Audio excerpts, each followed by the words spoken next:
So I think coming in just before midnight was a interesting time of day, if anything. It was actually really warm, actually quite hot, which was sweating really, really early on. So it was kind of nice at midnight, you know, on a Saturday morning where people were just getting home. We were just starting to trek out.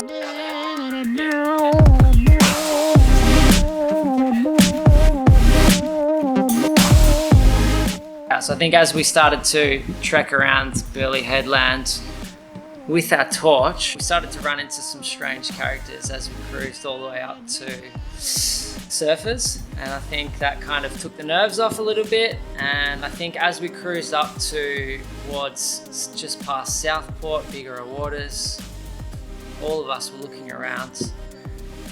Where was Deb? Where was Deb? Where was Deb? We kind of just needed that support, knowing she was. And then next thing you know, she actually just turns up in the middle of nowhere. So I think that was kind of nice that we just had Deb floating around at the start. That was the hardest 47K that I've ever done.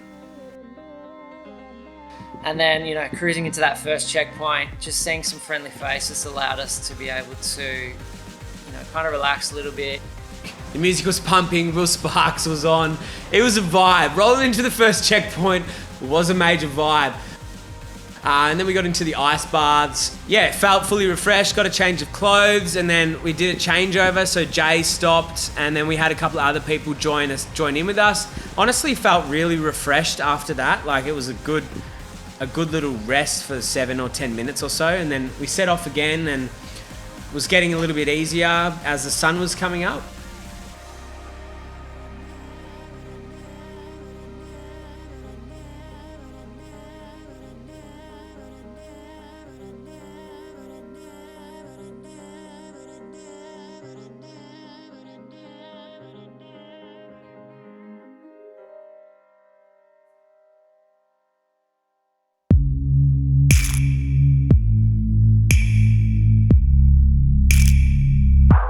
I personally was still like in a lot of pain, so I just really had to shut that off. And then so our next checkpoint wasn't going to be until we reached Kurrawa, and we kept having to stop every hour. We said 10K, then it was like every hour, whatever came first. The next part of the journey was somewhat a little tough. I had driven it already before, but I hadn't actually ran a lot of it. So as we cruised through Helensvale, it was a lot hillier on foot than the car. So I think just actually going through that and watching Jansen go through his little journey, and obviously myself go through my own little journey, I started to try and find some external factors. Then we had a great group of guys with Jake and Kai and Lockie that were with us for that entire leg. If anything, it was kind of nice just to have that presence there because it was a pretty low point, both for Jansen and I. We'd already been moving for probably 6 to 7 hours by then. Before we hit Nerang, was going through Helensvale or wherever, I had a mental breakdown. I don't know what happened, but just emotions overcame my whole body, and just I had to stop and have like a big sulk and big cry.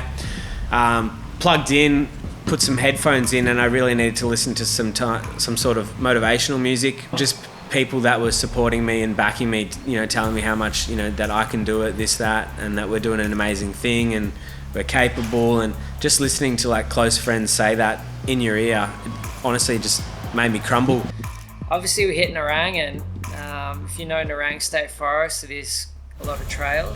It was like walking up these massive steep hills with rocks, like rolling hills over and over again. And honestly, I reckon that was the hardest part for everyone that was there.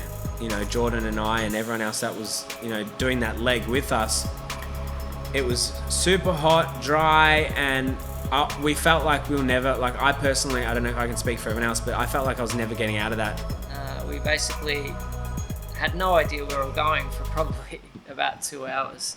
It was amazing that we had Jake there that kind of guided us through it, because with Jake being able to guide us, and then I kind of used our maps, we kind of had a fair idea. And then again, we come up with some friendly faces at the end. It was the only time I actually ran out of water. So I was kind of like, fuck, I really do need Deb. because I actually have no water left. It was a nice blessing that we got there. Jansen on the phone, and next thing you know, what happens? Deb pops up. So I think for me, that was probably one of the biggest points. Is where I really started to reach for things like sourdough and kind of to have some more fruits and even some more watermelon. As we cruised towards Broadbeach, we won't lie, it was pretty hot. It was in the middle of the day. I had a couple of phone calls with some friends that kind of just got me through that part, but it was pretty brutal. It was, like above 30 degrees, running around Carrara. So to get into Broadbeach with such a nice crew and have a nice vibe, that ice bath was probably the best ice bath that I've had, even though we were probably 2.5 hours over our schedule. It was good vibes there at Broadbeach, but when I realised that like I was only halfway through and that what time it was, we didn't actually get there on time. They were probably two hours or so behind just because we had to keep stopping, and I knew that like the time that we wanted to finish at wasn't going to happen, so basically just had to just go whatever time we finish, if we finish is going to be what it's going to be, but I wanted to finish no matter what. So that was pretty cool just to get to that Broadbeach point.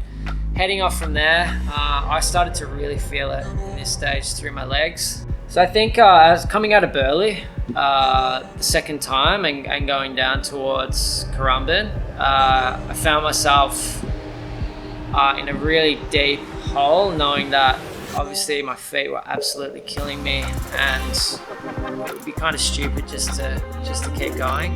Coming off the back of doing a race literally 2 weeks before it, where I was again out there for like 18 hours. So to get to 120 kilometers and just call it a day from there, it was basically 16 and a half hours that I was out there for moving time.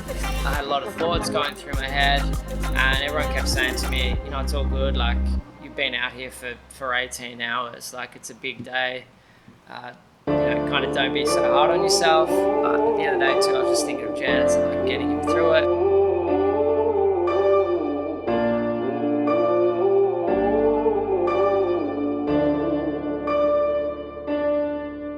I'm focused. I've been watching for the omens. I've been listening to everything you said. It's been running through my head, locked and loaded.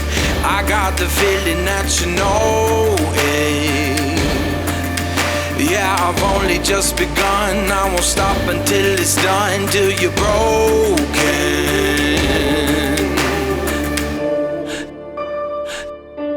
Like even throughout the run, like I was thinking of why I was doing it, but then I was actually also like thinking about myself and doing this for me as well, as much as there's only so much you can think about the cause and the fundraising that you're doing it for to actually get you through the finish line. It just goes to show that like the power of the mind, how strong that is, and how capable your body is to go that extra mile, that extra further, if you actually let your mind, like switch your mind off. So the only limitation that we really have is what's going on in our brain. Anyway, finished up in the wrong spot because I miscalculated a turn, whatnot. And when I saw my watch hit 160, it didn't actually beep until probably like 2 minutes later. So it hit 160 and then we kept running. And I was like, I'll just wait until it beeps so everyone knows. Anyway, I stopped and then just literally hands in the knees. Kind of to meet Jans was really just, we're both broken. So it was kind of nice just to hug it out and say, look, we did it. Fully emotional. The whole journey was emotional. Everyone asks, what was the peaks and what was the trough? And I'm like, I can't even tell you because there was so many peaks and troughs. Finishing it up, I guess I still didn't really realize, what I had done.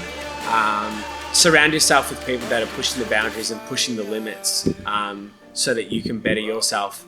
That's all I can say is surround yourself with people who are going hard, and you'll go harder. It's just inevitable. You build your fortress and I'll climb your walls. You got your armor, I see your